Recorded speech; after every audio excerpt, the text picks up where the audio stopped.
شادی سے پہلے لڑکی اپنے باپ سے کہتی ہے، پاپا میں کسی کی غلامی نہیں کر سکتی۔ باپ جواب دیتا ہے، میری بیٹی کوئی کسی کی غلامی نہیں کرتا، سب اپنے اپنے حصے کا کام کرتے ہیں۔ جو کام عورتوں کے ہیں وہ عورتیں کرتی ہیں اور جو کام مردوں کے ہیں وہ مرد کرتے ہیں، اور یوں ہی مل جل کر گزارا ہوتا ہے۔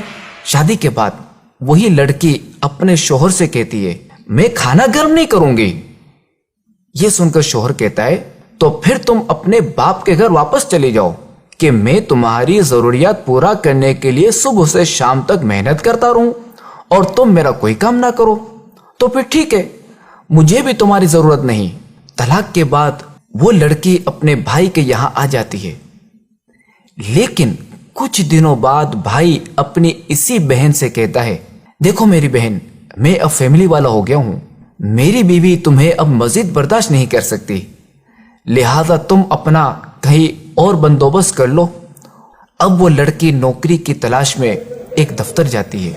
دفتر والے کہتے ہیں، ہمارے پاس ایک فیمیل ریسیپشنسٹ کی جگہ خالی ہے، آپ خوبصورت اور جوان بھی ہیں، تو آپ ہمارے ہاں کام کر سکتی ہیں۔ لڑکی کی عمر دن بہ دن بڑھ رہی ہوتی ہے۔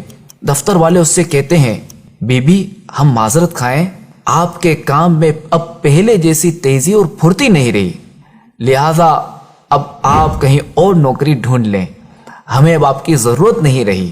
یہاں تک کہ وہ بوڑھی ہو جاتی ہے، اب ایک نئی جگہ جاتی ہے جہاں اسے کہا جاتا ہے، محترمہ اب تو آپ کی اتنی عمر ہو گئی ہے کہ اب آپ کو نوکری میں کیا دوں، آپ کو تو آرام سے اپنے بچوں کی کمائی کھانی چاہیے۔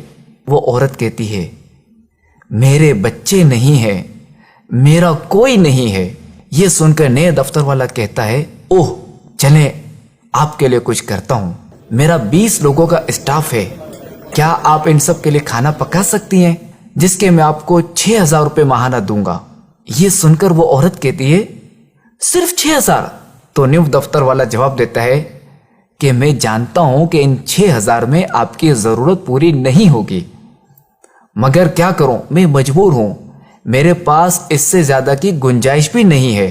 آہ، وہ عورت جو گھر کے کام کو غلامی سمجھتی تھی، اپنے شوہر کا کھانا تک گرم کرنے کو تیار نہیں تھی، اسی دفتر والے کو کہتی ہے، ٹھیک ہے مجھے آپ کی یہ بات منظور ہے، اور ساتھ ساتھ اس کی آنکھوں سے آنسو بہ رہے ہوتے ہیں اور وہ یہ سوچ رہی ہوتی ہے، کاش جوانی میں ہی کھانا گرم کر دیتی اور ابو کی بات سمجھ لیتی کہ کوئی کسی کی غلامی نہیں کرتا بلکہ سب اپنے اپنے حصے کا کام کرتے ہیں۔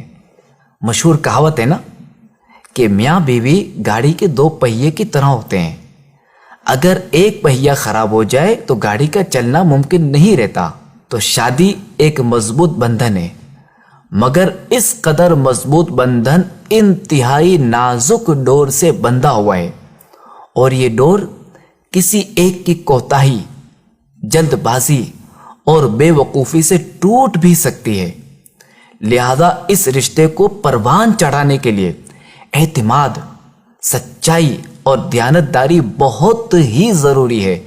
لہذا ایک دوسرے کا خیال، صبر و تحمل اور قوت برداشت سے ہی اس رشتے کو نبھایا جا سکتا ہے۔